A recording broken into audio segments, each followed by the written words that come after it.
Ассаламу алейкум туугандар. Учурда Олокон турак жайында турабыз. Олокон турак жайынан 55 квадрат метр болгон двухкомнатный студияны көрсөтөбүз. Так киргенде прихожкасы болот.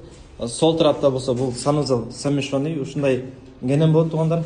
Бул жакта болсо спальня каралган сразу сол жагында. Спальня дагы мына ушундай кенен болот. А бул жагында болсо өзүнүн кухнясы менен мотора кухня зона болот. А бул жакта болсо зал каралган чогуу.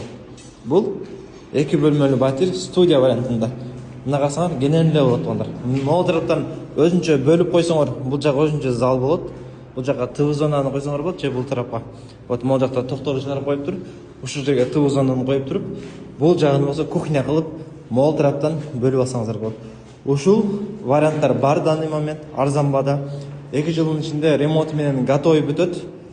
Кимге кызык болсо номерди калтырам, байланышып толук алсаңыздар болот.